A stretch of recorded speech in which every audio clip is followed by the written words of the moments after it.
Pada Allah nggak berlaku siang malam. Kemarin, hari ini, esok. Pada Allah nggak berlaku. Allah itu konstan, abadi, tidak berubah-ubah. Amal itu nggak ada kalau nggak ada ruhnya. Amal itu kalau dia nggak ada ruhnya, sama seperti boneka sama patung, nggak bisa bergerak. Apa ruhnya amal? Ruhnya amal adalah al-ikhlas. Perhatikan. Ini ulama sepakat, ittifaq wa ijma' annal ikhlas ruhu amalin. Bahwa ikhlas itu ruhnya amal. Amal aja ada ruhnya. Masa ente nggak punya ruhnya? Dari sir kepada kesejatiannya, sirul asrar. Terus sampai kepada hanya Allah yang tahu. Itu namanya ma'rifatullah. Mengenal Allah. Maka thariqah itu sebenarnya sinonim dari syariat. Syariat itu jalan, thariqah itu jalan, hakikat itu ujung jalan, ma'rifat itu kesimpulannya jalan. Sama kan? Pengetahuan tentang jalan namanya ma'rifat. Ujungnya jalan namanya hakikat. Menjalani perjalanan itu namanya thariqah. Hukum-hukum tentang jalannya, petanya namanya syariat. Gampang tuh? Nggak ada itu syariat thariqah, hakikat ma'rifat. Nggak ada masa Rasulullah. Sudah bid'ah. Mana dalilnya? Kan ada yang begitu ya. Astagfirullahaladzim. Kita kalau buka ayat satu-satu, banyak sekali. Satu ayat kadang dia cukup ada ayat tentang syariat aja, ada yang ma'rifat saja. Tapi hampir semua ayat dia mencakup semua.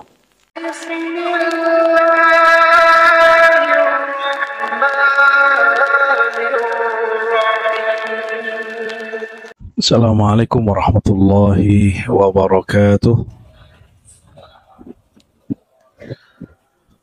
Alhamdulillahil ghafar al-ghafur alladzi ghafarana min kulli sayyi'atin wa dhanbin. Asyhadu an la ilaha illallah wa asyhadu anna Muhammadan abduhu wa rasuluh. Allahumma fashalli wa sallim wa barik ala hadzal nabiyil karim sayyidina wa maulana Muhammad wa ala alihi wa ashabihi ajma'in wa ba'du. Allahumma iftah lana ya fattah futuhal arifin wa bi ismi zatikal ali farqina ya rabbana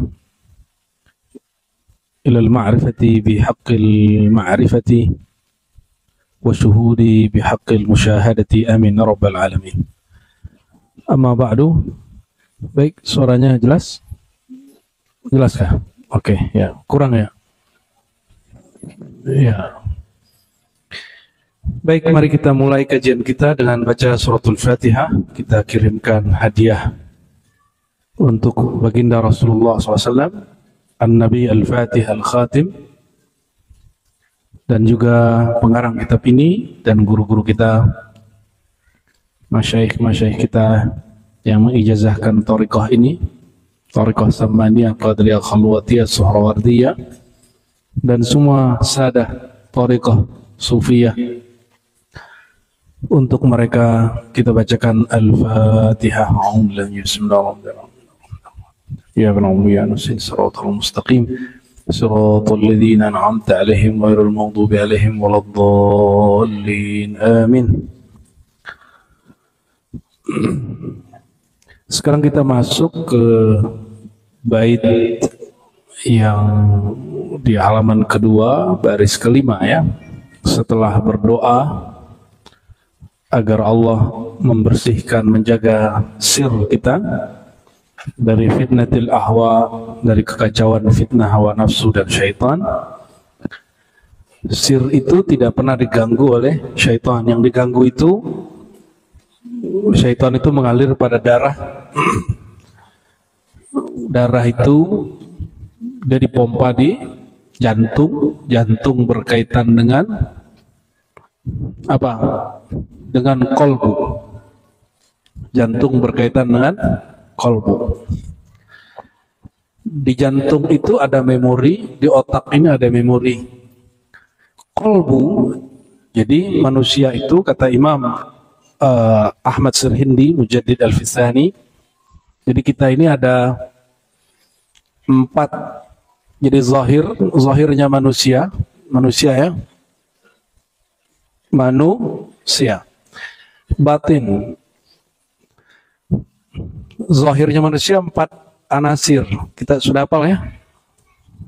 4 anasir yang kita sebut air, udara, tanah, masih ingat? Api. Kalau batin, nah ini macam-macam. Ada yang bagi 7, ada yang bagi 4, terserah imamnya. Nah, kita ringkas saja. Yang paling mendekati kepada zahir namanya akal.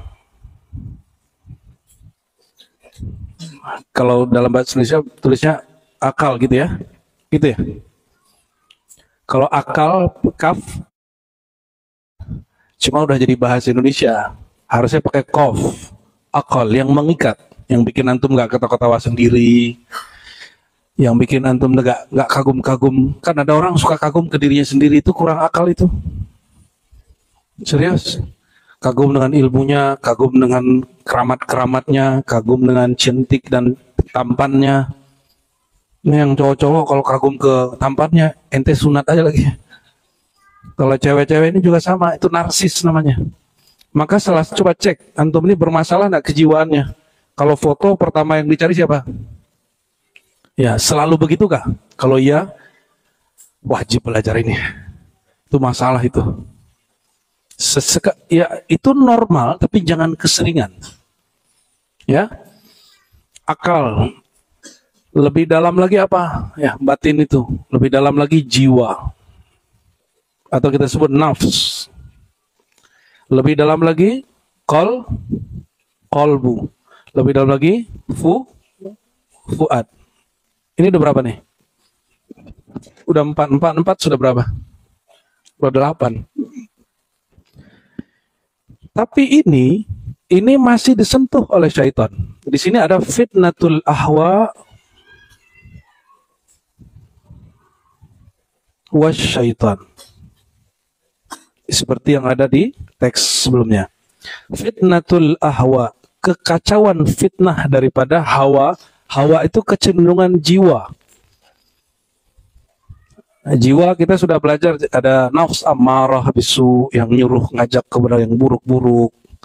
Suka mengumpat, suka mengeluh, suka mut-mutan, suka merasa dirinya hebat. Nah, itu masuk di situ ya, hati-hati.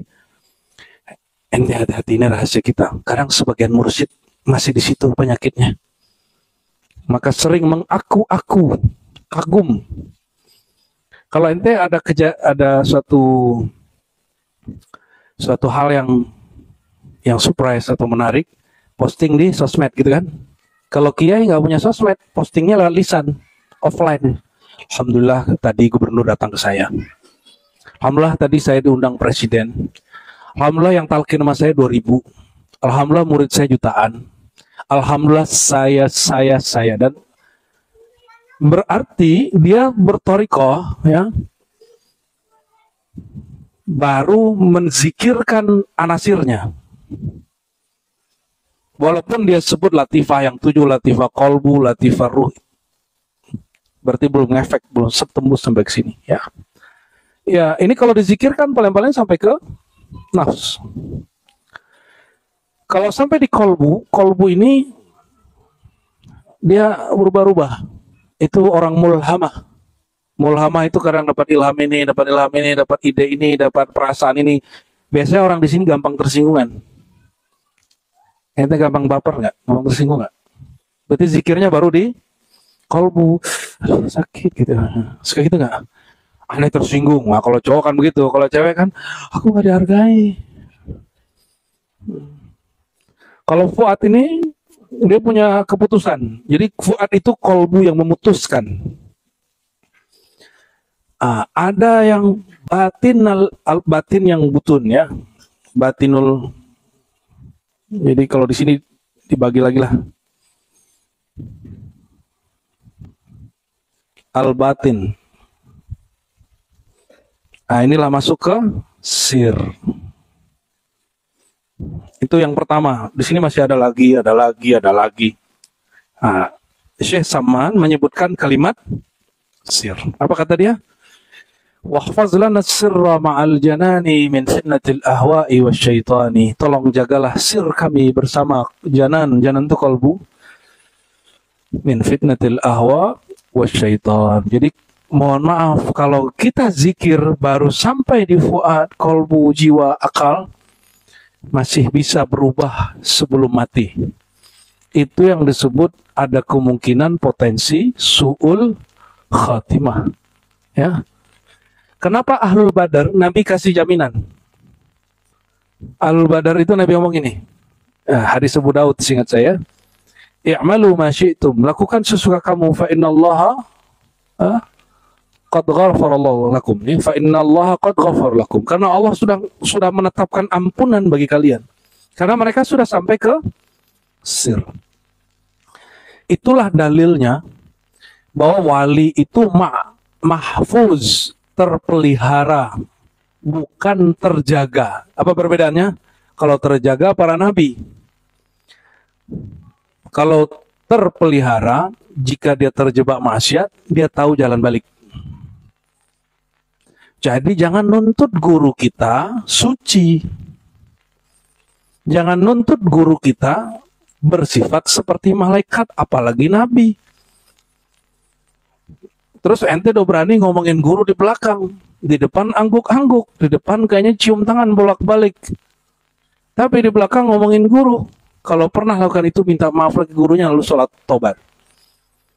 Karena jika orang tidak beradab kepada gurunya, bagaimana dia beradab kepada Rasulullah SAW? Ujian sahabat ketemu Rasulullah itu lebih berat daripada ente ujian ketemu guru.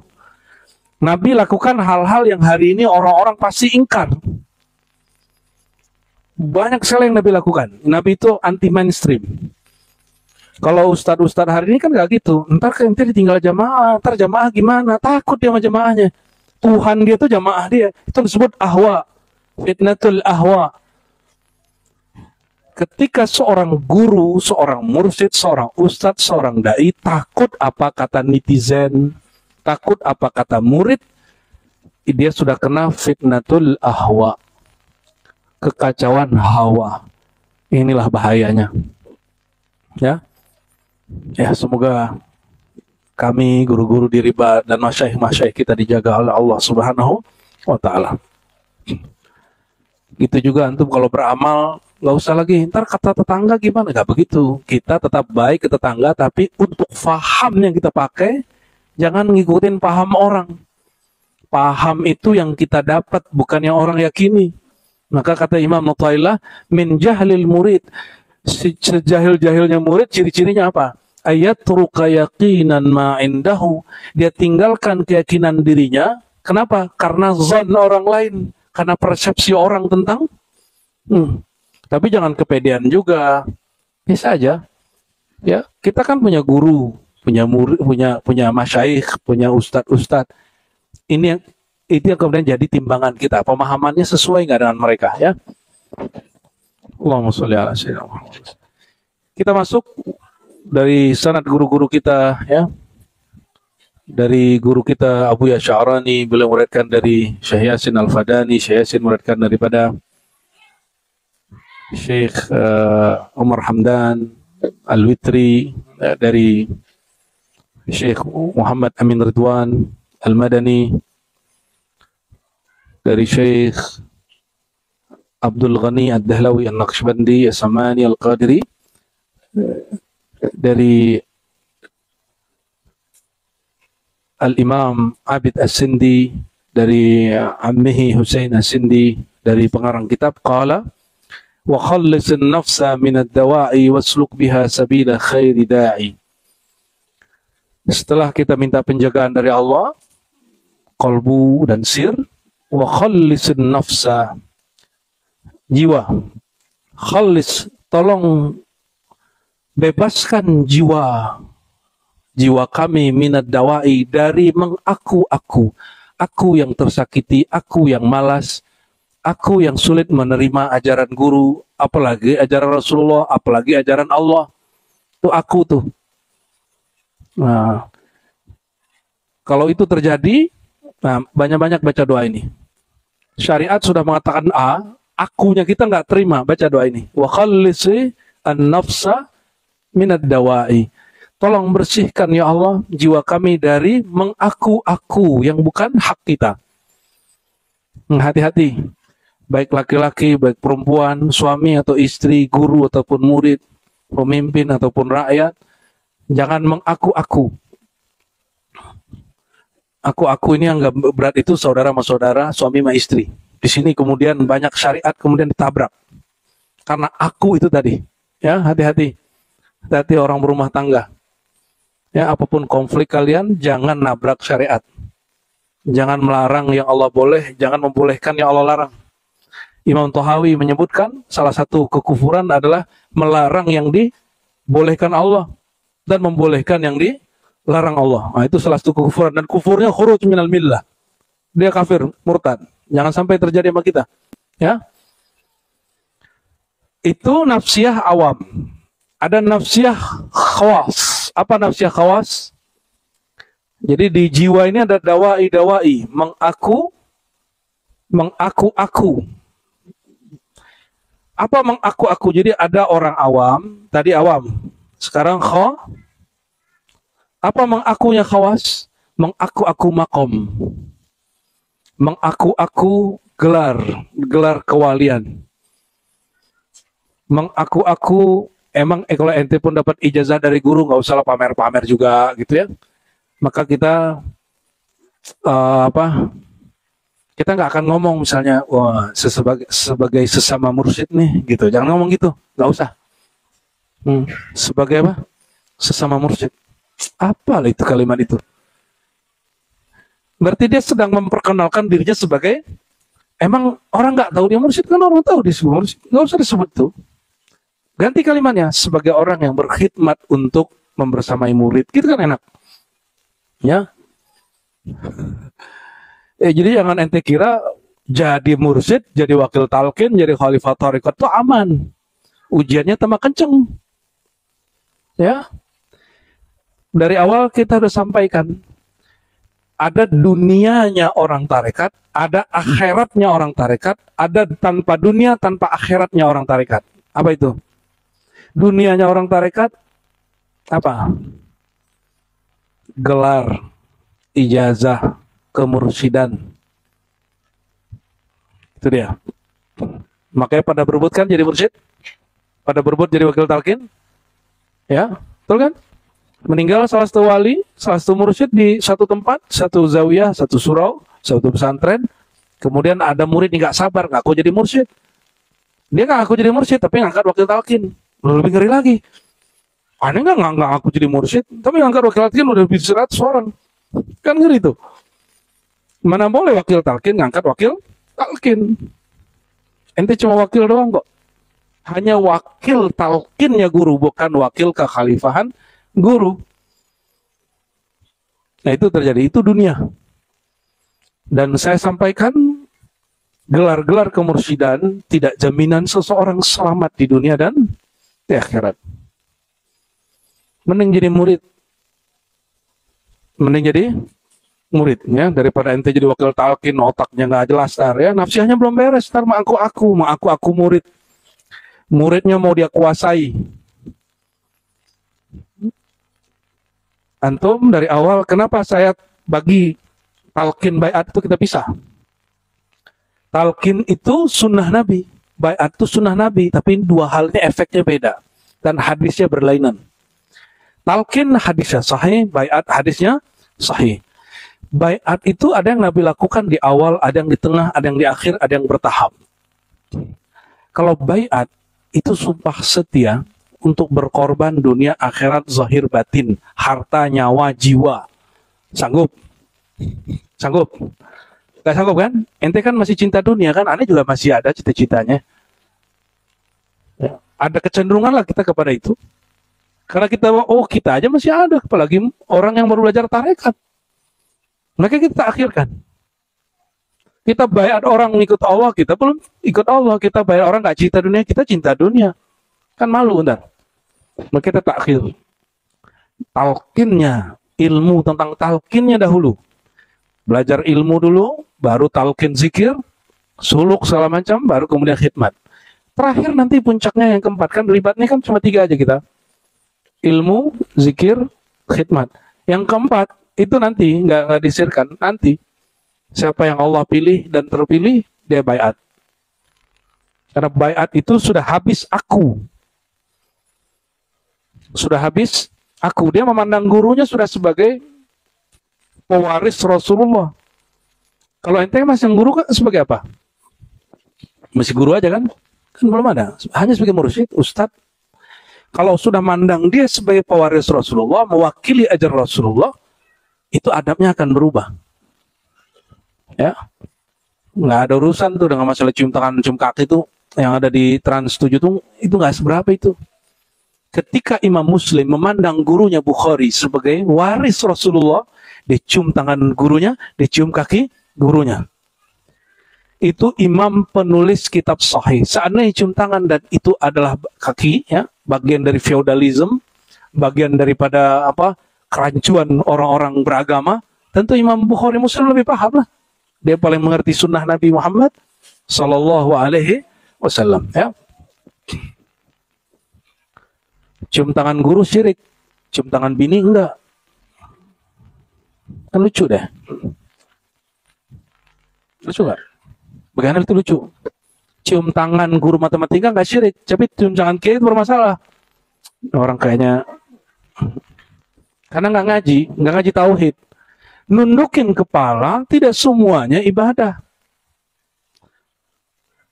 Bayangkan yang paling nunduk paling bawah itu malaikat sujud kepada Adam dan itu nggak disebut syirik. Usjudu li Adam, sujudlah karena Adam untuk Adam, kan begitu. Kalau Ka'bah kita nggak sujud ke Ka'bah loh ya, jangan ente musyrik itu. Kita hanya sujud mengarah kepada Ka'bah, bukan sujud kepada Ka'bah. Tolong bedakan, ya. Fawallu wujuhakum syatral masjidil haram, begitu di Quran. Maka hadapkan wajah kamu mengarah kepada Masjidil Haram, bukan menyembah Masjidil Haram. Ente udah dengar aneh ngomong gitu? Terus ada orang bilang aneh nyembah Nabi Isa. Ente percaya? Kita dari S1, S2, S3 akidah. S1 aneh bahas akidah Ibnu Arabi yang dikritik oleh ulama-ulama Ahlussunnah. S2 kita bahas akidah Sufi di Nusantara. Yang ketiga kita bahas akidah Salafi. Kira-kira kalau ada kesesatan, aneh duluan tahu, Pak ente duluan tahu? Hah? Kira-kira? Ini mohon maaf nih. Ente baca kitab akidah ada berapa kitab? Mohon maaf. Ini tahadus minimum ya. Sudah berapa kitab akidah ente baca? Baik Tahawi, Maturidi, Asy'ari, Mu'tazilah, Syiah, udah baca belum? Mungkin Buya Aswi ini lebih banyak baca buku Ibnu Taimiyah, Imam Salafi daripada orang Salafi sendiri. Serius. Ini wajahnya wajah santai aja kan. Ente kalau baca Facebook dia beberapa tahun yang lalu, isinya bacaan dia terhadap Ibnu Taimiyah. Coba tanya Buya Aswi, kapan dia mulai baca banyak? Setelah jumpa mana? Tanya sama dia. Karena sebelum dia khatam duluan. Jadi jangankan tergelincir untuk nyembah Nabi Isa, untuk mentajsimkan Tuhan versi Salafi pun aneh nggak mau. Apalagi mengkultuskan kiai, syekh, kita nggak masuk di kita itu. Kita ta'zim, hormat kepada syekh, tapi kita tidak sampai ke bab mentabid, menghambakan diri kepada guru, nggak ada itu. Ya. Yang lucunya ada tamatan STM ngomong ke saya ngomong gitu, karena saya ngambil tarekat kakeknya dia. Saya ini cucu Syekh Mursyid Fulan, gitu ngomongnya. Kalau ada orang yang sesat, syirik, menyimpang dari ajaran kakek saya yang pertama kali maju. Aduh, ngadepin orang begini gimana ya? Tamatan STM sih ya. Akhirnya kita ngomong ini, kamu betul darah daging dia, tapi kamu nggak dapat ijazah dari gurumu, apalagi dari kakekmu. Dan kita sebut, ini mohon maaf saya nggak sombong, tapi memang lagi kabiru al-mutakabbir. Kan begitu asarnya kan, kabiru al-mutakabbir. Boleh kamu bersifat agak sedikit berlaku dikit depan orang yang sombong tapi tidak tempatnya. Ada yang 15 tahun ngajar hadis. Menurut ente gimana? Kutubus Sittah. Udah khatam belum Kutubus Sittah? Sahih Bukhari, Muslim, Abu Daud, Tirmizi, Nasai, Ibnu Majah. Udah khatam belum? Terus ente bidahin aneh. Ya. Boleh uji hadis kita. Mana yang banyak kan hafal hadisnya. Sampai begitu kita dulu sama dia. Sama orang itu. Ya, nangis mana nih. Ane terusin. Kamu tahu nggak? Saya S1, S2, S3 akidah. Kira-kira kalau ada kesesatan, ente duluan yang tahu Pak Ane. Makanya ulang lagi ke ente kan barusan. Itu bagian dari fa'amma bi ni'mati rabbika hadis. Ente bilang aneh sombong, alhamdulillah kan ada hadisnya. Bukan hadis di athar. Kabiru al-mutakabbir. Kalau ada orang belagu tapi tidak hak, maka kabiru al-mutakabbir bil haq. Itu kalam dari Abu Bakar Al-Banani menjelaskan kalimat athar dari Sayyidina Ali, kabiru al-mutakabbir. Kamu boleh sedikit agak ngegas kepada orang yang sombong, yang suka menjudge tidak pada tempatnya, mengkafirkan tidak pada tempatnya, membid'ahkan tidak pada tempatnya. Boleh kita ngegas sedikit. Ada yang baru-baru jingkrang kan celananya nih, baru-baru pakai gamis nih, baru-baru pakai jenggot ya kan. Terus bidahin tarekat sufi, ya kita tanya, ente ikut sunnah? Ya kita tanya, ente sunnah kitab apa yang sudah khatam? Sehingga kita bisa ngecek ini aneh bid'ahnya di mana ya kan. Ah itu karena lagi baca Syekh Saman kan begitu orangnya. Mohon maaf Bu ya Aldo ya. Allahumma sholli ala astagfirullahaladzim. Berarti ada yang salah ketika orang motong-motong kajian kita ya, lalu mengatakan, oh Ar-Razi nyembah Nabi Isa. Itu masih ada juga yang kirim-kirim ke saya itu. Ya kita cuekin aja jadinya. Cuma perlu saya sampaikan kepada antum, kalau ada yang masih syak di belakang, ya. Ente baru ngaji akidah, ya kan? Aneh sudah ngaji akidah, udah khatam kitab akidah 2006. 2004 nih khatam baca kitab hampir semua kitab akidah Asy'ari itu. Sampai Mu'tazilah kita baca. Sampai Ahlus Sunnah yang nggak masyhur pun kita baca. Yang masih manuskrip pun kita cari. Ternyata temanya itu juga semua. Paling gampang kitab akidah itu, kitab usul fikih paling gampang dia. Usulain. Usul akidah, usul fikih itu paling gampang. Kenapa? Dia flat. Kitabnya dari dulu sampai sekarang begitu-gitu aja. Yang rumit itu justru fikih. Hadis juga flat, kan hadis begitu aja dari zaman Imam Bukhari sekarang nggak berubah. Ada berubah nggak hadis Bukhari ya? Nggak ada. Ilmu yang kata orang sulit-sulit itu nggak ada yang sulit. Yang sulit itu ente nggak mau mikir. Baru arba'in sudah merasa manhaj sunnah. Baru ngaji Riyadhus Shalihin yang hadisnya cuma 1000-an, ente sudah merasa paling sunnah. Itu kan lucu itu, ya. Lucu sekali lah orang-orang itu. Kalau orang lucu ketawain aja lebih ya.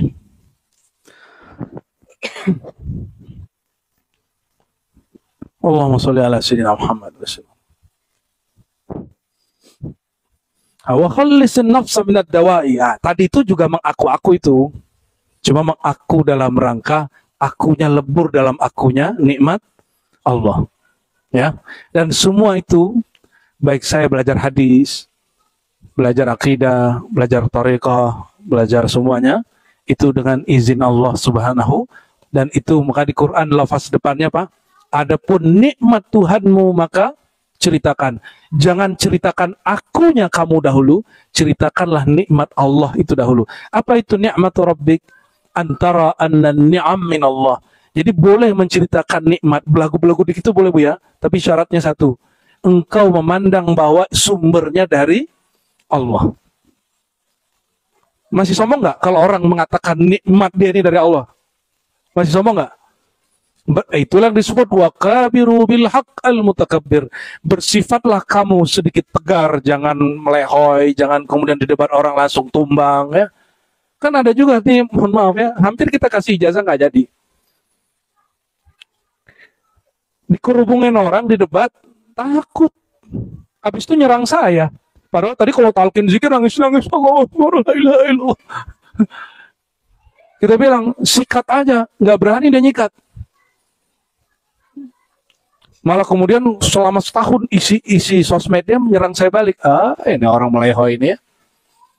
Ya. Cuma karena dia dikerubungin orang, di debat kiri kanan depan belakang. Kalau saya demen sekali yang begitu tuh.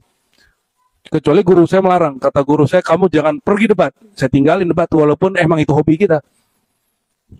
Buya Asfi ini saksinya Buya Mursal. Kakak kelas saya di Akidah wa Falsafah. Teman-teman beliau aja saya hantam. Padahal kakak kelas saya, termasuk beliau sendiri kan. Baru kita ke Jakarta, berapa bulan dah. Ya, ngaku ke saya udah belajar faktorekot, ya kita bantai aja sekalian di tempatnya. Beneran ente belajar 4 toreko, nggak berasa mana, nggak ada amalannya gitu, nggak kelihatan, yang ada belagunya. Orang belajar torekot itu ujungnya menghancurkan keakuan, bukan aku saya sudah belajar 4 toreko, alhamdulillah sampai hari ini terkenang sama dia. Nah, mengaku-akunya khawas. Khawas ini kita bagi lagi, khawas uqala, orang berakal, ada khawas ahlul qulub, orang ahli kolbu, mengaku-aku zikirnya sekian. Maka ente nanti kalau suluk, nanti nih teman-teman, waduh saya waktu zikir melihat cahaya. Itu mengaku-aku itu. Saya merasakan kayaknya ada sosok yang datang. Itu mengaku-aku semua itu. Aku nggak tahu nih kenapa kalau zikir langsung nangis. Padahal lagi takjub sama dirinya itu. Gak tahu ya, kalau saya pegang satu sehat dia langsung. Wah, aku lagi. Buya, kalau ada orang tuh saya bilang kayaknya besok mati dia. Aku lagi tuh.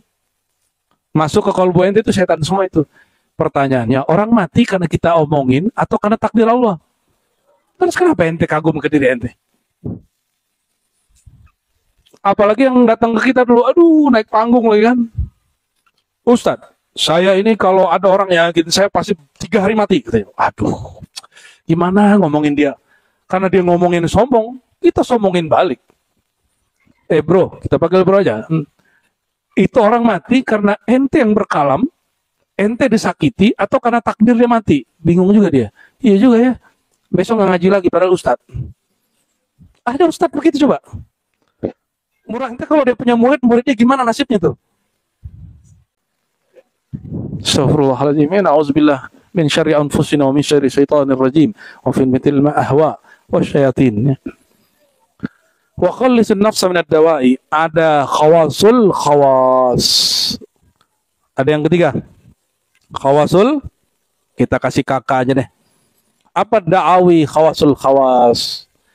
Mereka karam pada lautan hakikat keesaan Allah, lalu terjadi lompatan kata-kata aku. Seperti Al-Hallaj mengatakan, tidaklah ada di jubahku kecuali Allah. Syekh Siti Jenar mengatakan, siapa kamu? Dia jawab, Allah. Begitu juga Datuk Abulung di Banjar, ya, sehingga terjadi sedikit konflik dengan Syekh Arsyad Al-Banjari, Datuk Kalampayan, dan lain sebagainya.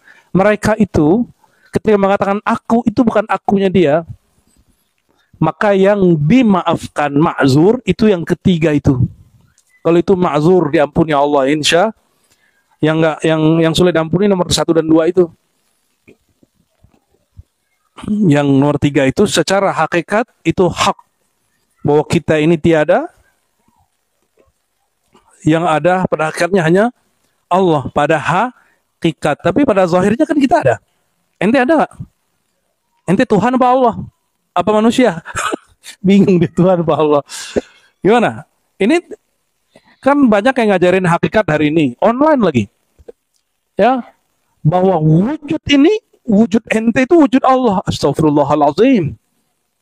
Berarti dia gak belajar.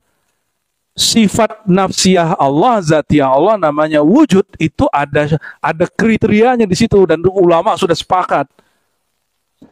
Nah, inilah bahaya kalau ilmu hakikat tidak berlandaskan akidah yang sahih, yang pas. Nah, nanti cari buku S2 saya yang sudah jadi buku. Teologi Sufi Nusantara. Masih ada nggak cetakannya itu? Masih ada? Masih ada? Siapa yang ngurusin? Ya. Itu cari, nanti kesimpulan terakhirnya apa? Tiada ulama Sufi di Nusantara ini yang dikenal karyanya dari awal itu adalah Hamzah Fansuri, Samsudin Sumatrani, Ar-Raniri, Abra'u Singkili, Burhanuddin Ulakan, Abdul Muhyi Pamijahan, Syekh Yusuf Al-Makassari, Syekh Nafis Banjari, Datuk Kalampayan, semuanya sampai ke ujung sana, ya, timur sana, semuanya sepakat bahwa awal ma yajibu 'alal mukallaf ay ya'rifa ma yajibu lillahi wa ma yastahilu alaihi wa ma yajuzu alaihi. Yang pertama wajib diketahui seorang mukallaf, seorang murid adalah mengenal sifat-sifat Allah. Sehingga nanti kalau bahas wujud dalam ilmu hakikat nggak melanggar apa yang sudah dirumuskan oleh Rasulullah, diwariskan oleh ulama-ulama ahlus sunnah. Ya. Rasulullah pernah ngomong anallah nggak? Aku Allah. Jadi kalau ente belajar ilmu hakikat, Rasulullah itu disebut mazharnya Allah, manifestnya Allah. Secara ilmu nggak ada masalah. Tapi kalau ente katakan Muhammad itu Allah, itu masalah. Nabi Muhammad itu wujudnya Allah, itu masalah nanti. Walaupun secara hakikat nanti bisa didiskusikan. Itulah gunanya belajar akidah ahlus sunnah. Ya. Sehingga nggak perlu lagi terjadi perdebatannya antara murid Syekh Mudawali di Aceh dengan anaknya sekarang. Kalau orang paham di sini. Ini kan terjadi sampai hari ini nggak selesai. Kita agak sedih melihat fenomena itu. Ya. Ya semoga Allah islah ya hati yang sedang bertengkar, ya, hati yang suuzon, hati yang sedang ada membara, Allah adamkan jinakkan hatinya, amin ya rabbal alamin. Wa khallisin nafsa minad dawa'i, ya, dan bersihkanlah ke jiwa dari mengaku-aku maqamat, ya, mengaku-aku rasa, mengaku-aku ya perasaan dan segala macam. Wasluk biha sabila khairi da'in, dan wasluk, dan ya Allah ya, perjalankanlah jiwa kami dari amarah ke apa yang di atas amarah. Coba hafalkan, nafs paling jahat itu nama amarah bisu. Apa? Bukan amarah. Amarah. Apa arti amarah? Yang memerintah dengan keburukan. Amarah bisu. Su artinya buruk. Paling bawah apa? Amarah bis. Itu lebih jahat dari syaitan, lebih jahat dari binatang buas, lebih hina dari binatang ternak. Itu amarah bisu itu. Naik nafs lawamah, mengumpat. Naik mulhamah, yang mut-mutan, dapat ilham kadang baik kadang buruknya. Yang mulai tenang yang mana? Nafs mut. Jangan tenang dulu. Orang kalau udah sampai di nafs mutmainnah tambah nggak tenang dia. Kenapa? Di atas itu ada lagi, dia nggak sabar mau naik ke atas. Yaitu radiyah nafs mutmainnah masih merasa aku malas, aku nggak sanggup, aku zikir, torikot aku, makom aku. Orang yang masih merasa dirinya mursyid, dirinya bermakom, dirinya punya wirid, dirinya punya pengikut, dia tidak akan masuk ke hadrah ridhonya Allah. Itu di aras. Makanya hari ini, mohon maaf, banyak orang zikir nyangkut. Wiridan nyangkut. Kenapa? Keakuan. Belum lagi fanatisme torikot golongan. Ya, ini bahaya sekali. Fanatisme mazhab. Alhamdulillah, kalaupun saya ngeritik Salafi, saya nggak benci Salafi lah, intinya jangan salah ya. Saya ngeritik Syiah, saya nggak benci Syiah. Saya ngeritik Mu'tazilah, saya nggak benci Mu'tazilah. Sama dengan saya ngeritik Buya Aldo, saya bukan benci Buya Aldo. Ya, boleh nggak? Boleh. Ente ngeritik aneh juga boleh, kalau sanggup. Gak apa-apa. Maafi muskilah. Kita memang dididik dari guru kita dari dulu agar tahan banting oleh bulian orang. Anak-anak sekarang kayaknya dibully dikit sedih, nangis-nangis, ngamuk-ngamuk. Aneh hampir tiap hari dulu tengkar. Jadi tiap hari itu kita dulu bersilat terus. Dari kelas 4 SD sampai kelas 6 SD. Ya, SMP sampai kelas 2, alhamdulillah. Kelas 3 alhamdulillah udah puas. Jadi waktu SMA udah nggak tawuran lagi aneh. Karena hampir tiap hari bertengkar. Disalurkan lewat yang positif. Silat, ikut tarung derajat, ikut silat ini, ikut karate ini, ya itu lebih positif ya daripada ente tawuran. Wasuluk biha ya Allah, maka perjalankanlah dengannya jiwa itu sabila khairi da'in, jalan Nabi sebagai pendakwah terbaik. Nabi itu disebut khair da'in. Maksudnya ya Allah, nafsku tolong perjalankan dia minimal sampai nafs mutmainnah, ya. Wa minka akrimna bi'ilmin azaliyin wa amalin ila inqida'il ajali. Dan akrimna, bermurahlah kepada kami ya Allah, ya. Dengan apa? Bi'ilmin azaliyin minka, dengan limpahan ilmu azali dari hadiratmu. Ini boleh minta gini Bu ya, Ngeri kan? Syekh Saman ngeri kali dia. Ya Allah, anugerahi kami ilmu yang tidak hanya sampai kolbu dan fuad, tapi sudah masuk ke sir. Ilmu yang di sir itu ilmu azali. Paham? Jadi ketika Syekh Saman meminta begitu, dia tidak berlebihan. Ilmu azali itu tentang apa? Saya mau tanya, Allah itu baru atau tidak? Ciptaan atau pencipta? Pencipta bersifat qadim, zatnya, sifatnya disebut azali.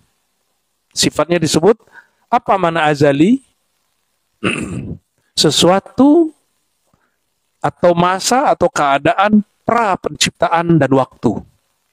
Pra, sebelum ada kebaharuan penciptaan, ini boleh siapa yang hapus nih, coba. Sebelum ada ciptaan dan waktu, yang ada hanya pencipta sang sumber waktu. Rangkap nih. Kayaknya ente duluan masuk surga kali ya. Kalau masuk, kita juga nggak tahu ya.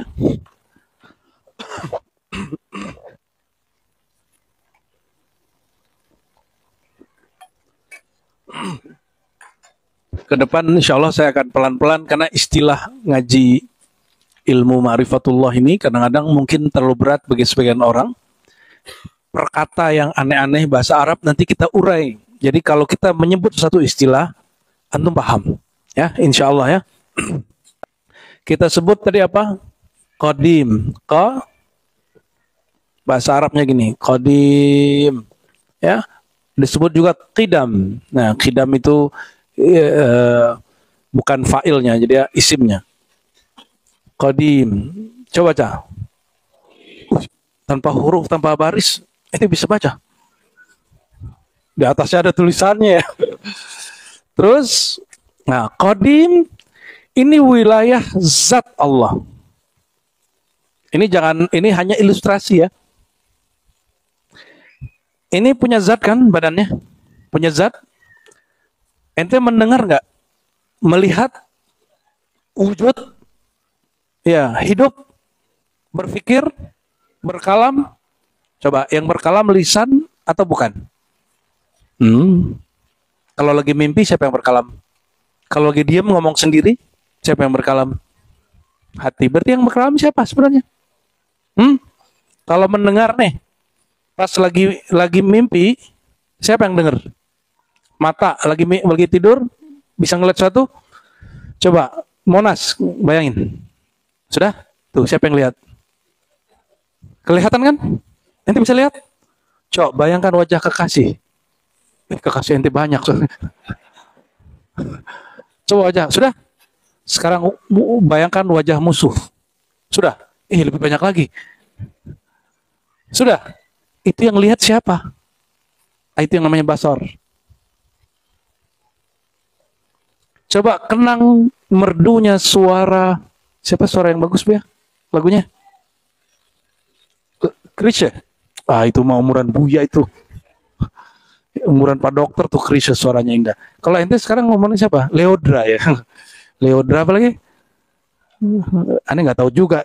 Muncul-muncul doang namanya. Apa lagi? Oh, Yura. Wah, ketahuan kan umurnya kan. Oke, ketika nyebut nama dia, memori pendengaran kita langsung mengarah, merdu gitu kan. Maka antum kalau buka YouTube bagian musik, buka Spotify apa, pasti kemudian kembali kepada kenangan-kenangan itu. Dan kalau orang nanya, coba kamu ceritain kayak gimana sih suara dia, ente bisa cerita. Betul kan? Coba ceritakan Monas, ujungnya tumpul apa kucing? Ya, oke. Masjid Istiqlal, sudah? Ada kubahnya? Ada. Warnanya apa? Apa? Orang sebut tuh kenangan, enggak. Kenangan itu kan di sini. Berarti kita lagi natap yang kenangan di dalam. Seandainya yang mengingat itu otak, kenapa orang mati yang mendengar itu telinga, mata, kenapa orang mati kita panggil-panggil gak nyahut? Itu tanda bahwa yang mendengar, melihat bukan mata. Mata itu cuma antenanya, penangkap sinyalnya. Nyambung? Nyambung ya? Ini kalam Imam Ghazali, karena tasawuf kata tasawuf Imam Ghazali. Syekh Saman ini dalam bab ini sangat Ghazali sekali. Ya, tasawuf Ahlus Sunnah wal Jamaah. Jangankan orang mati, orang tidur dipanggil nyahut nggak? Kalau suara kita nggak tembus kepada kenangan alam bawah sadar dia nggak bangun. Malah suara ente masuk ke mimpi dia. Betul nggak? Pernah kejadian? Ya, pernah kejadian? Yang tidur pakai musik, saya sarankan jangan sembarang musik. Mending bahkan Quran pun juga jangan. Kalau Quran pun cari yang suaranya agak pelan. Kalau musik cari yang lembut. Kenapa? Itu bisa bikin lelah otak ketika bangun. Karena otak kita kan masih kerja terus, dia nangkap terus suara dari telinga. Mata merem, telinga dengar. Udah berapa kali kita coba, kalau tidur tidak pakai sesuatu suara yang sesuai dengan gelombang ini, bangun-bangunnya capek. Itu sebabnya suara alam kayak bunyi air hujan, apalagi yang bikin ente cepet tidur tuh, air hujan atau musiknya mirip-mirip begitulah ya, yang teratur, pelan, itu bikin cepet tidur. Ya, karena dia ada kenangan, dia bisa melihat sesuatu. Jadi ketika dengar yang lucu hari ini, lagi nggak musim hujan, tapi di setel di YouTube-nya, musik pengantar tidur, suara hujan.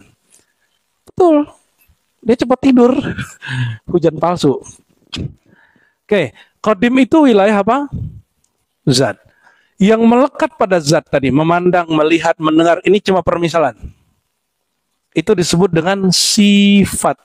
Bukan sifat dalam bahasa Indonesia. Ya. Mulai dari wujud sampai kemudian sifat makna. Ya. Saya mau tanya, mata dan pandangan, mana yang nggak kelihatan? Mata kelihatan? Pandangan kelihatan nggak? Dia memandang tapi dia tidak terlihat. Dia melihat tapi dia tidak terlihat. Coba lihat pandangan ente, bisa lihat? Enggak ya? Maka disebut dengan sifat makna. Bahasa Arabnya ma'ani. Sifat apa? Ma'ani. Dia wilayahnya apa wilayahnya?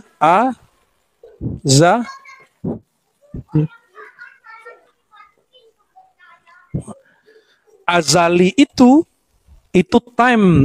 Di luar ini perbuatan Tuhan. Ya, fi'il.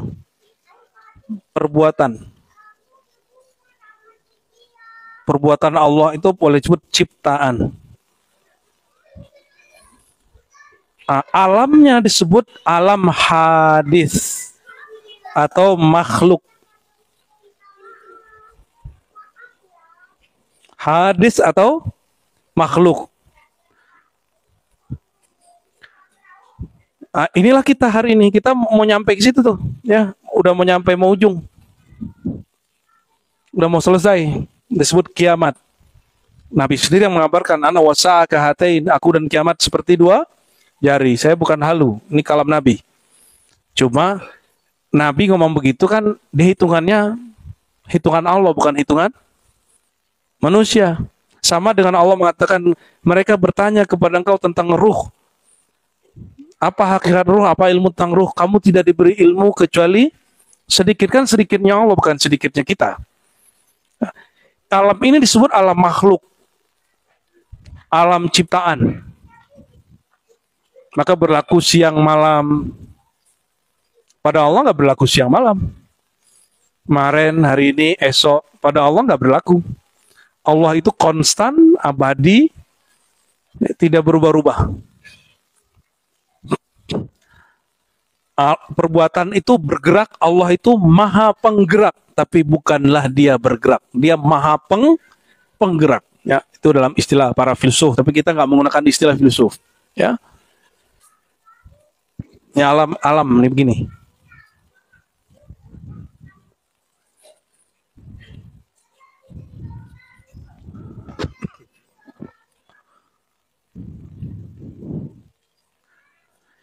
Jadi ilmu azali, ilmu tentang sifat-sifat Allah. Wa minka akrimna bi ilmin azali. Ya Allah, bermurah dengan kemurahan Engkau ya Allah, berikanlah kami kemuliaan mengerti ilmu azali, ilmu tentang sifat-sifat. Maka a'rafuna billah a'rafukum bi sifatihi wa asma'ihi. Orang paling kenal Allah adalah orang yang paling mengenal sifat dan namanya. Baru nanti dia tambah mudah mengenal siapa zat Allah Subhanahu wa taala. Wa amalin, ya. Dan juga ya Allah, ya. Nah, karena ini ciptaan af'al pada Allah, pada kita amal. Apa kata beliau? Wa amalin, dan berikan kami ya Allah amal yang istiqamah ila inqidha'il ajal, sampai meninggal datangnya ajal.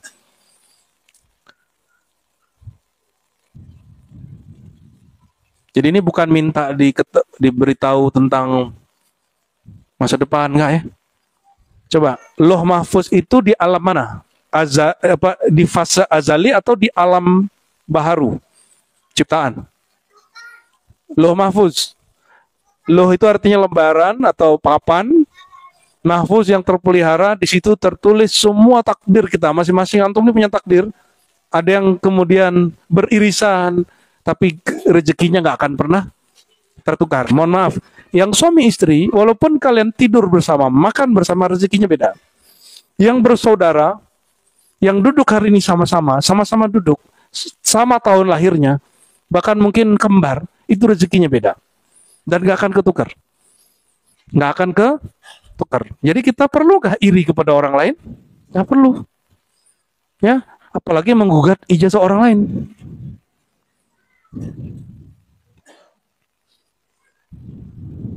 Nggak nyambung ya? Alhamdulillah. Wattiba wa sahhilil ikhlas fil a'mali. Enggak hanya amal ya Allah, tolong berikan kami ruhnya amal. Apa ruhnya amal? Ya. Jangan ente lah yang lain. Bahasan, bantu bahasan. Langsung ceketan bantu teman lah, masa sedih-sedih aja dia.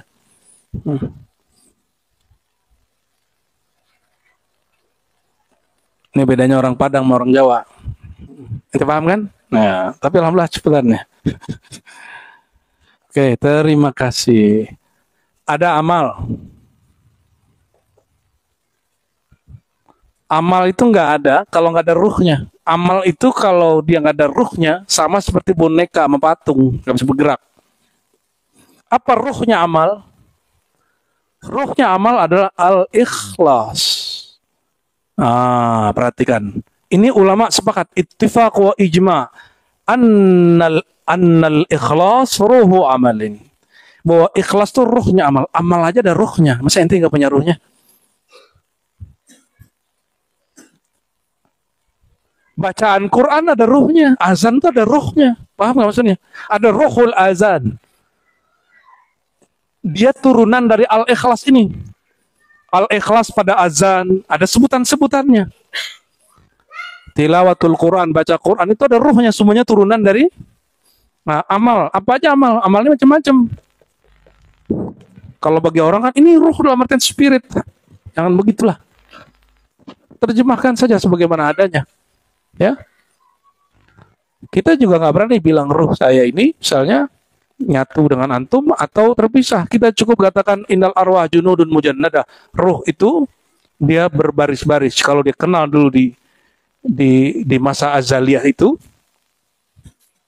atau bukan di azaliyah lah sebutannya, pada alam alastu bi rabbikum, Allah mengenalkan dirinya kepada semua ruh, pasti dia kenalan. Jadi dulu antum karena dulu pernah mungkin dulu ya ngaji tentang Allah, Rasulullah, atau melihat Allah dan Rasulullah. Kan ruh itu bertawaf. Dia bertawaf kepada ruh Abu Ruh, yaitu Muhammad. Nur Muhammad bertawaf kepada induknya ruh, yaitu Ahmad. Begitu disebutkan dalam banyak kitab. Ya. Itu bukan ilmu yang baru, itu ada banyak di kitab-kitab lama, dan itu bukan bab akidah, itu hanya bab tentang ilmu wujud. Ya, kalau orang nggak percaya nggak apa-apa. Cukup syahadat la ilaha illallah Muhammadur Rasulullah. Puasa itu ada ruhnya. Ruhus syam, ruhnya puasa. Itu bagian turunan dari. Nah, jadi ikhlasnya boleh disebut bapak ruhnya semua amal. Nah, nanti di situ turunan-turunannya banyak. Di puasa ada, di sholat ada, dan nama-nama itu akan menyimbolkan makna daripada inti amalan sholat apa gitu, inti amalan puasa apa, ya. Wasairul aqwali wal af'ali, dan juga dalam semua perkataan dan perbuatan, ya. Nah, itulah yang disebut ikhlas, induk dari semua ruh amal. Bayangkan, kalau ada tubuh nggak punya ruh, dia mati atau hidup, membusuk atau tetap segar. Amal ente kalau nggak ada ikhlasnya, membusuk, nggak naik, nggak bergerak. Oke? Apa itu ikhlas? Al-ikhlas menghilangkan selain Allah dari wajah kolbu. Dah sederhana itu. Menghilangkan selain Allah dari wajah kolbu, itu simpelnya begitu.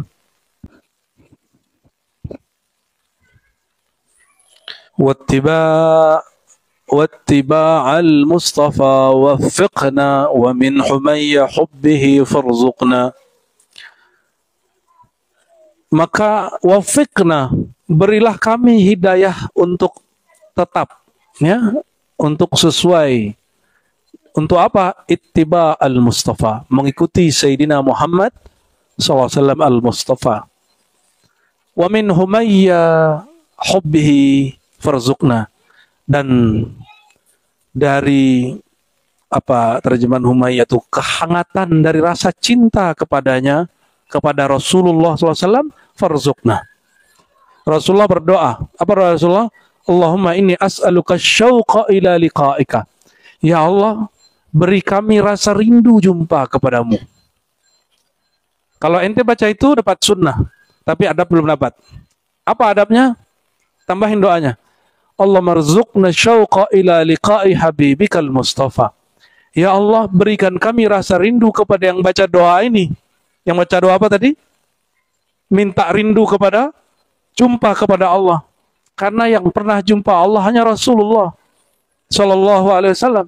Maka untuk berjumpa kepada Allah mesti menumpang melalui Rasulullah. In kuntum tuhibbunallah fattabi'uni. Ini terjemahan bebas nih. Kalau kamu nggak jumpa aku, jumpai Rasulullah. Itu bahasa bebasnya. Kalau terjemahan biasa, jika engkau cinta Allah, ikuti aku. Kenapa? Karena cinta Allah itu kalau nggak ikuti Rasulullah jadi abstrak. Allah itu tidak tergambarkan wujudnya, hanya dipahami sifat dan namanya. Ya. Maka ketika orang memaksakan bahwa wujud alam ini adalah wujud Allah, ini penyimpangan dalam kajian tauhid, ya. Kita harus luruskan itu. Maka pun kita meluruskan bahwa al-insan bukanlah sirnya Allah, dalam pengertian insan itu Allah, tapi insan itu tempat Allah, objek Allah memanifestasikan rahasianya. Bukan manusia itu rahasianya Allah, bukan. Ya, harus diluruskan kalimat-kalimat begitu. Nah, makanya perlu belajar tauhid Ahlus Sunnah wal Jamaah sebagai kaidah lurusnya, ya. Insya Allah Allah jaga akidah kita. Dan kabar gembiranya, Syekh Samman ini mursyid tarekat Sammaniyah Khalwatiyah As-Suhrawardiyah, dia akidah dia Ahlus Sunnah dengan riwayat Imam Abul Hasan Asy'ari, kita sebut Asy'ariyah. Jadi zikirnya udah sama, dan alhamdulillah mazhab dia mazhab Syafi'i. Dia kalau subuh berkunut. Tapi ente nggak mesti kunut kalau subuh, ya. Kalau saya kan alhamdulillah ada bersanad ke 4 mazhab itu. Jadi kadang-kadang kalau lagi niat nggak ngikutin mazhab yang A, saya pakai mazhab yang berikut. Bukan berdasarkan mazhabnya, tapi saya dapat hadisnya. Di hadis dikatakan Nabi tidak kunut, kita nggak kunut. Cuma ente jangan cobain itu di masjid. Hanya boleh dilakukan di zawiyah sendiri, di surau sendiri. Jadi di ribat nanti kalau Bu Asfi nggak kunut, terus beliau nggak sujud sahwi, berarti bukan lupa, emang sengaja lagi geser mazhab. Tapi kalau nggak kunut sujud sahwi, berarti masih mazhab Syafi'i. Sentuhan nih sama istri, ulang wudhu lagi, Syafi'inya belum terupgrade berarti, ya.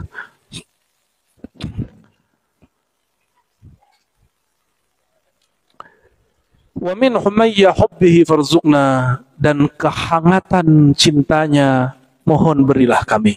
Ya, boleh juga diartikan ya Allah, rasa rindu, rasa asik mencintainya, tolong kasih kami. Atau dibalik, ya Allah, cintanya Rasul tolong limpahkan kepada kami. Bisa gitu ya.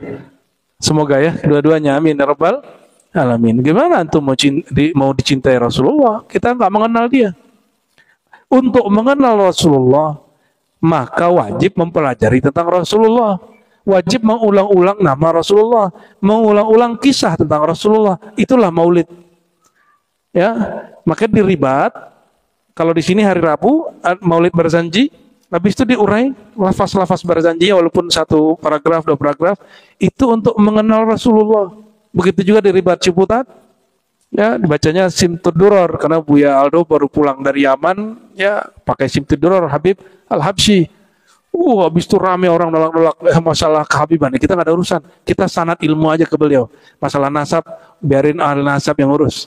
Ya, kita urusan kita sanad torikot. Kalau ada orang gugat sanad torikot kita, baru kita naik. Baru kita nantang dia debat lagi ya.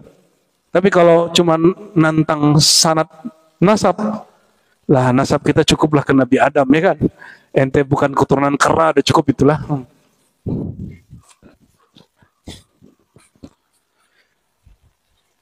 Wa zayyina zahir wal bawatin bi kulli ilmin zahirin wa batin, ya. Ini bagian terakhir malam ini.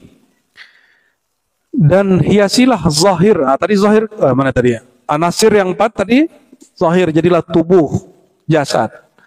Ada yang batin, ada yang batinul batin. Yang batin tadi apa? Mulai dari akal sampai fuad. Akal apa aja? Akal, nafs, jiwa, kolbu, fuad. Itu semua dihisap. Itu semua dihisap. Syaitan ente berperang dengan setan di situ. Itu adalah maidanul harb bainal malakuti wasyayatini.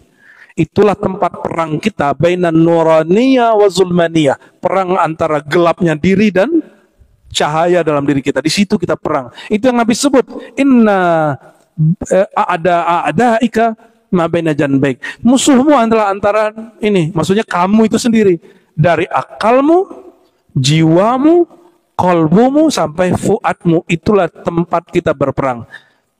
Orang mati di situ juga mati syahid. Itu yang disebut mati sebelum, apa mana syahid? Menyaksikan lenyapnya keakuan diri. Ini yang disebut fana. Jadi kalau orang menyebut fana, yang difanakan aku yang batin. Aku yang zahir jangan ente lenyapkan. Ya. Tubuh yang zahir nggak usah diapa-apain.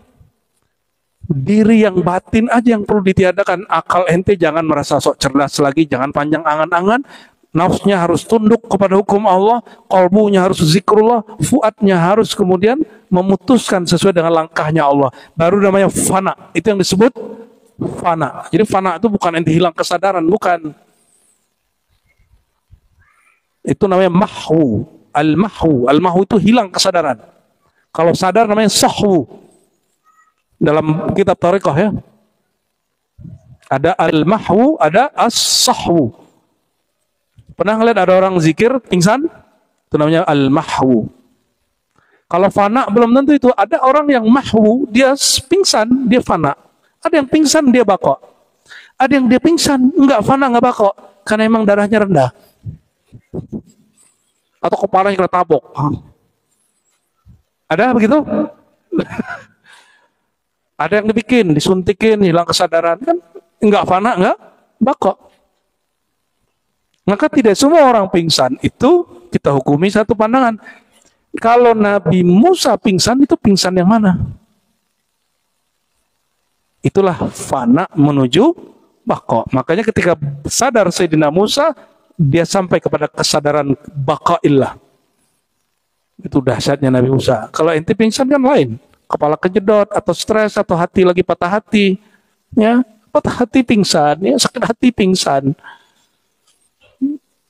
Allahumma sholli ala sayyidina Muhammad. Apalagi musim-musim kemarin ini ya, pemilu. Namanya kurang, apa coblosannya nggak ada yang nyoblos dia. Jadi ternyata di kampung itu hanya satu yang nyoblos, dia sendiri. Stres pingsan. Ada yang nggak pingsan, akalnya fana, gila gitu. Astagfirullahalazim, astagfirullahalazim. Udah berapa banyak, bahkan ada yang semi-semi ustadz sekarang udah jalannya pakai kolor doang. Jadi ente mohon maaf kalau lihat ada orang tepi jalan apa ODJ apa pakai sarung. Nah itu jangan-jangan yang dulu begitu. Ada juga yang karena dulu ilmu kebatinan kebalik otaknya. Nih hati-hati kalau belajar ilmu hikmah jinniah ya, kejinan. Ente mau taskhirul jan, menundukkan jin. Kalau mental nggak kuat jangan. Kaget dikit, ente kejut, otak hilang, kesadaran putus, gila ente. Itu nggak bisa dibalikin orang begitu. Disembuhin nggak bisa, diobatin nggak bisa. Tapi kalau dia cuma kesurupan, kena sihir, itu bisa disembuhin. Yang mungkin gitu tuh nggak bisa. Kenapa? Emang fisiknya sudah rusak, jaringan otaknya sudah rusak. Diteluh nih, kalau ente masih kuat, pisan-pisan doang. Tapi kalau sudah ada jaringan yang rusak di jantung, betulan bisa. Kan jin itu bisa masuk ke jasad kita lewat media apalah dia. Ya, bagi kita jin itu nyata. Cuma bukan pada pandangan mata, dia nyata pada energinya. Ya, Allahumma sholli ala sayyidina Muhammad. Nabi masuk ke masjid, Nabi lihat setan, Nabi lihat jin. Ada setan, Nabi ikat, jin Nabi ikat. Tiba-tiba Nabi teringat doa Nabi Sulaiman. Ya Allah, berikan aku kekuasaan, kerajaan yang kau tidak berikan kepada seorang pun setelahku. Doa itu kan Nur Muhammad juga yang berdoa di dalamnya. Maka beliau katakan, udah, itu sudah diambil Sulaiman. Lepasin lagi. Hanya 1-2 sahabat yang menyaksikan itu. Selebihnya Nabi aja yang cerita. Ya. Allahumma sholli ala sayyidina Muhammad. Ibnu Mas'ud diajak Nabi dakwah ke jin. Tapi Ibnu Mas'ud, Nabi kasih garis, kasih palang namanya. Kasih baris, kamu jangan keluar dari sini. Gelap. Tiba-tiba Nabi hilang, dia cuma dengar suara-suara. Habis itu Nabi balik. Nah, dia nggak lihat sesuatu pun. Ibnu Mas'ud nggak lihat. Jadi itu jangan kira para sahabat itu bisa ngeliat jin. Dikumpulkan oleh Imam Syafi'i riwayat-riwayat tentang jin sampai kepada kesimpulan apa? Man qala ra'aitul jinna faqad ata bi buhtanin 'azim. Siapa yang ngaku-ngaku lihat jin, dia telah berbohong dengan kebohongan yang besar. Kalau seandainya jinnya benar, kenapa jinnya orang Cina lain dengan jinnya orang Indonesia? Jinnya orang mana lagi tuh? Jinnya orang Amerika sama Eropa kan keren pakai dasi. Jinnya orang Indonesia semuanya cacat-cacat. Jalannya begini-gini. Kan lucu-lucu tuh hantu-hantunya, itu penghinaan sekali tuh. Inti jin mau aja digambarin begitu. Sama-sama bodohnya berarti ya. Ada yang bolong perutnya, ya kan cacat itu. Astagfirullahaladzim, mau aja dia. Wa zayyin az-zahir wal bawatin, ya Allah, terangilah, hiasilah zahir kami, zahir dengan taat dengan syariat. Nah, zahir dengan taat dalam bersyariat. Batin dari jasad kepada akal, jiwa, qalbu, fuad, itu namanya tarekat nafsiyah.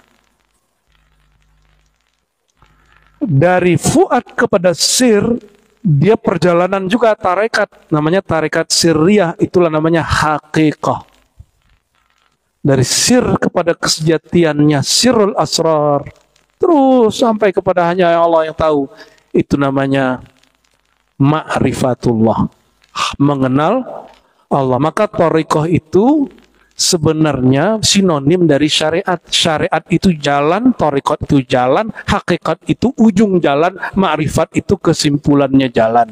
Sama kan? Pengetahuan tentang jalan namanya ma'rifat, ujungnya jalan namanya hakikat. Menjalani perjalanan itu namanya thariqah. Hukum-hukum tentang jalannya, petanya namanya syariat. Gampang tuh? Oh, nggak ada itu syariat tarikat hakikat marifat, nggak ada masa Rasulullah. Sudah bid'ah, mana dalilnya? Kan ada yang begitu ya. Astagfirullahaladzim. Kita kalau buka ayat satu-satu banyak sekali. Satu ayat kadang dia cukup ada ayat tentang syariat aja, ada yang marifat saja. Tapi hampir semua ayat dia mencakup semua. mencakup semua. Bismillahirrahmanirrahim itu ada syariatnya, ada tarikatnya, ada hakikatnya, ada marifatnya, ada semua. Benarlah hadis Nabi, ya, hadis Imam Al-Hakim At-Tirmizi di Nawadir Al-Usul, inna lil Qur'an zahran wa batna. Quran itu punya makna zahir dan batin. Ini bukan hadis palsu, hadisnya hasan. Ini yang kemudian dijadikan dasar ilmu oleh Imam Ghazali, dia tulis di kitab Jawahirul Quran, bahwa Quran itu maknanya ada yang tersurat, ada makna yang tersirat di akal, tersirat di nafs, tersirat di kolbu, tersirat di fuad. Itu tersiratnya masih biasa. Ada tersirat pada sir. Itulah yang disebut laduni. Ya, ilmu laduni.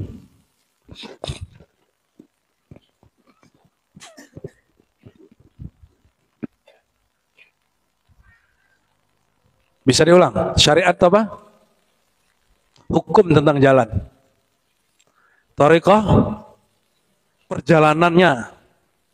Hakikat, ujung perjalanan. Kalau ujung satu apa banyak? Satu. Maka disebut al-haqiqah al-muhammadiyah. Hakikat cuma satu, hakikat nabimu. Maka kalau di hakikat Muhammadiyah nggak ada lagi thariqah. Kecuali thariqah Sayyidina Muhammad sallallahu alaihi wasallam. Kalau sudah sampai di sana, sudah di sana lah namanya, baru namanya berpengetahuan, namanya ma'rifat. Yang itu kalau bercerai tubuh dan badan ente, nyawa ente, dia masih ada.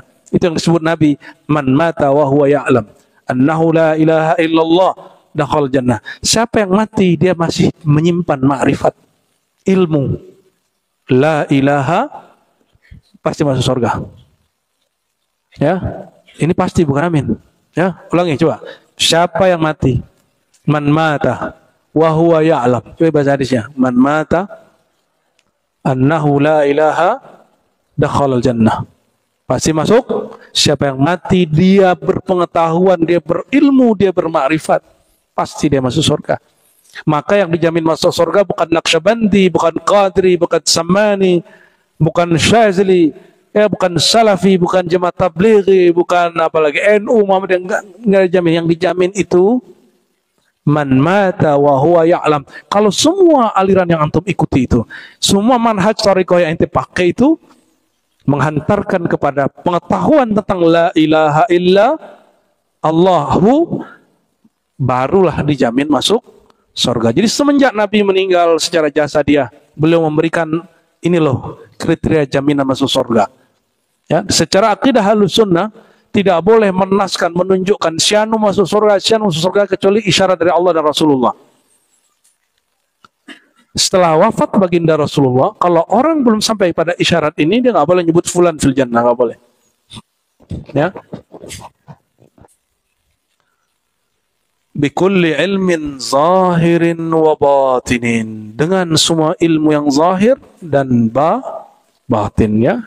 Semoga Allah Ta'ala mengijabah doa ini untuk beliau, pengikut-pengikutnya, sampai kita semua. Wabil khusus yang hadir malam ini, yang mendengarkan kajian malam ini jauh dekat, ya. Semoga ruhnya tetap bersama, ya. Semoga diberikan Allah, ya, humayya hubbihi, hangatnya cinta Rasulullah dan hangatnya mencintai Rasulullah sallallahu alaihi wasallam, ya. Amin ya rabbal alamin. Wa sallallahu ala sayyidina Muhammad. Naqtatim bilhamdulillah, ya. Sallallahu alaihi nabi.